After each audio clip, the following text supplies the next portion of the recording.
Let's begin with your Atlanta Hawks. I did not run these names by you. I probably should have. And the one thing I mentioned about them, that they're a great exercise in how I thought about this. And the next team that I think will be a great exercise is actually the Pistons, which we'll get into and talk about that. They're not really built for a small trade. Yes, they have these smaller type salaries, but some of them, like a Cam Reddish or DeAndre Hunter, you're not, they're still a key piece. So you're not just going to send them out for nothing. And then you just look at all their other salaries. Like that, you're either not trading Trae Young. If you're going to trade a Bogdan Bogdanovic, he's important to what you're doing. It's a larger salary also. So that it's the same thing with Danilo Gallinari. The names I have for them, and this is just based off, I think they need better point of attack defense in general. And I understand some of that this season. They've suffered with DeAndre Hunter, Cam Reddish being injured, but Clint Capella just really hasn't looked the same. And so you can't funnel guys towards him like you used to. It's not a sustainable model, even with the way John Collins has been playing. So the names I came up with were Derrick White is on the higher end. He's been pretty bad offensively at points this year. He is someone who can run a pick and roll and then gives you some real defensive juice on the perimeter. Or on the lower end, and I'm not sure whether conference rivals would be trading with each other. I do have one of the Hawks players' names listed for them when we get to them, but it was Josh Richardson in Boston, who can be traded despite signing his extension since he didn't get like this huge ass raise. And those are just the two of the names I came up with because unless they're going to go star hunting and you want them to look at, and I don't even know what the star is because they need a superstar wing, and that's just not really going to become available. And if it does, it's happening in the off season when it's a free for all and anyone can pursue said player. But the only part I'll push back on is the Capella portion because he was pretty clearly belabored with some injuries in the beginning of the season when he was even on the court. And he has looked more spry in recent games. And I think we're seeing some noticeable strides as a result.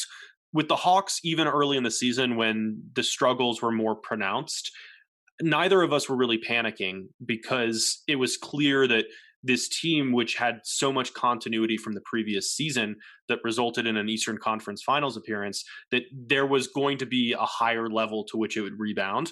And I think Capella rediscovering that form of last season plays a big part in that. But yeah, I mean, the wing is still the biggest need. It's aggravated by the absences of the guys who were supposed to grow. And both of those players make sense. I don't know that it would be worth paying the premium it would take to get Derrick White because of the offensive struggles and just because they have enough depth at point guard in the future with Sharif Cooper, in addition to Trae Young. Like you can reasonably think that rotation is more set and just it probably would not be worth paying that price. With Josh Richardson, I think that is a name that the Hawks should undoubtedly pursue because he doesn't need the ball in his hands, but he can operate off the catch and put it on the floor and find another open teammate. But you're paying for the 3-and-D element, which is exactly what this team needs to be looking for if it makes a move at all, which I think is pretty unlikely given the roster construction.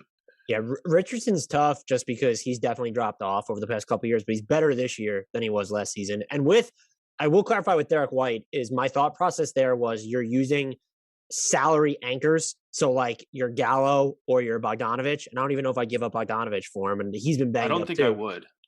But so you're using your salary anchor, and Gallo makes more, so you might have to take back more from San Antonio. But your salary anchor, maybe Jalen Johnson, and then it's with picks. Like I'm not including Cam Reddish or DeAndre Hunter in that deal, just to be clear. And it's only if the Spurs look at White's contract and they're a little iffy on it. He's older. They want to enter their rebuild, and they would prefer to recoup picks and maybe take a flyer on a Jalen Johnson. And the other thing that makes this difficult about the Hawks is like we know they're not going to trade Collins. We know they're not going to trade Trae Young. They extended Kevin Huerter. You're not moving him on the poison pill provision. It's like there's even a more finite list of players that you can move. I would be willing, if you wanted to step ladder your way to Derrick White, I would be willing to move DeLon Wright, even though he's been big defensively, because I think White is a step up significantly defensively from DeLon Wright. I would as well. But yeah, I mean, how hot of a take is it to say that I probably wouldn't want to move Jalen Johnson in a Derrick White deal? I'm still so high on that guy's potential. And I realize that can come across as biased given that you introduced this as my Atlanta Hawks. But like he was in the number one pick conversation before his one season at Duke went so sour. It's worth seeing what is there. I guess it's just with Onyeka Okongwu and then Clint Capella and John Collins there. I wonder what his pathway to playing time is per se. And they've played him at center this season. So I guess that's the pathway. But again, if Okongwu's healthy, I'm just curious as to how that works. I don't think it's a hot take. DeJounte Murray's dad would definitely agree with you. I guess I'd be banking a little bit on the space that Atlanta can create on offense. Probably opens up things for Derrick White, because San Antonio, if they get into the half court, like they could be super clumpy.